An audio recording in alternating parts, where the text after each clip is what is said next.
বন্ধুগণ, welcome back to a new video.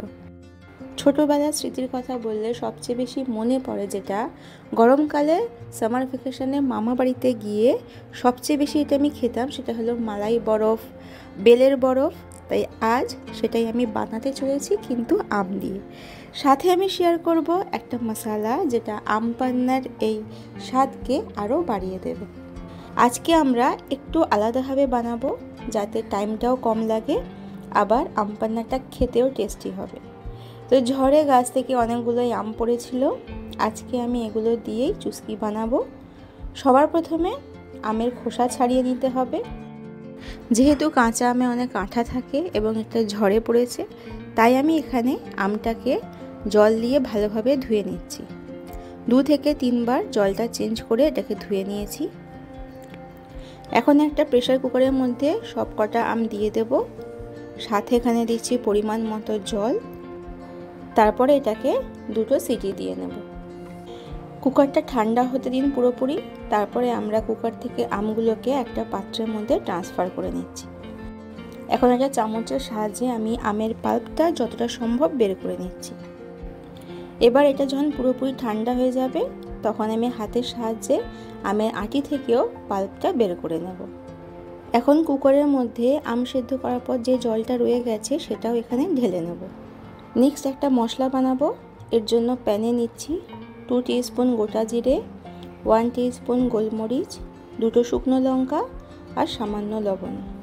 গ্যাসটাকে on করে এটাকে শুকনো খোলায় হালকা একটু ভেজে নেব। সাথে দিচ্ছি এখানে 1 চিমটে জোয়ান, যেটা হজমে সাহায্য করবে। এবার সব কিছু একবার নাড়িয়ে নিয়ে এটাকে ঠান্ডা করে নিচ্ছি। মশলাটা পুরোপুরি ঠান্ডা হয়ে গেলে মিক্সার জারে ট্রান্সফার করে এটাকে পাউডার বানিয়ে রেখে নেব। এরপরে আমাদের লাগছে একদম ফ্রেশ পুদিনা।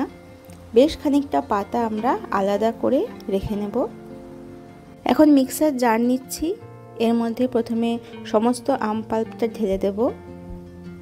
সাথে দিচ্ছি পুদিনা পাতা বেশ খানিকটা, প্রায় 2 কাপের মতো, চিনি 1 কাপ।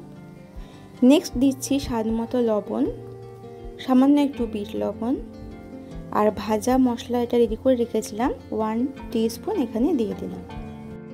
এটা অপশনাল, বাট আম পান্না সুন্দর একটা গ্রিন কালার চাইলে আপনি এখানে 2 ফোঁটা গ্রিন কালার অ্যাড করে দেবেন। এবার এটাকে ভালোভাবে গ্রাইন্ড করে নেব। নেক্সট আমরা চুস্কির জন্য আইসক্রিম মোল্ডে রেডি করে রাখা আম পান্নাটা ঢেলে দিচ্ছি। এখন মোল্ডগুলো একটু গ্যাপ ভরে রাখবেন। আপনার কাছে আইসক্রিম মোল্ড না থাকলে যে কোনো কাপ অথবা গ্লাসের মধ্যে আপনি এটা সেট করে দিতে পারেন।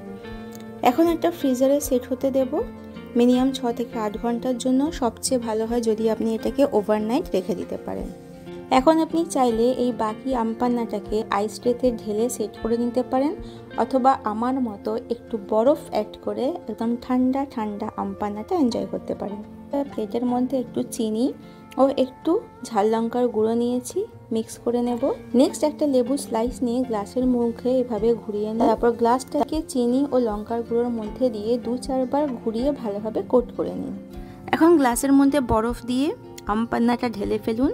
যেহেতু এটা অনেকটা থিক এবং কনসেন্ট্রেটেড, তাই সামান্য একটু ঠান্ডা জল আমি এখানে অ্যাড করছি। ব্যাস, একবার চামচ দিয়ে মিক্স করুন এবং এনজয় করুন। তো বন্ধুগণ, এদিকে আমাদের চুস্কিটাও সেট হয়ে গেছে। এটাকে মোল্ড থেকে বের করার সময় হালকা একটু টুইস্ট করে নেব, তাহলেই এটা খুবই ইজিভাবে বেরিয়ে আসবে। এই গরমে বানান এই আম পান্নার চুস্কি, আর ছোট বড় সবার সাথে এনজয় করুন। বন্ধুগণ, আশা করছি আজকে ভিডিওটা ভালো লেগেছে। তাহলে আমার ভিডিওটা একটা লাইক করে দেবেন, শেয়ার করে দেবেন, এবং চ্যানেলটা এখনও পর্যন্ত যারা সাবস্ক্রাইব করেননি প্লিজ সাবস্ক্রাইব করে দিন। দেখা হচ্ছে খুব শীঘ্রই নেক্সট ভিডিওতে নতুন একটা রেসিপির সাথে।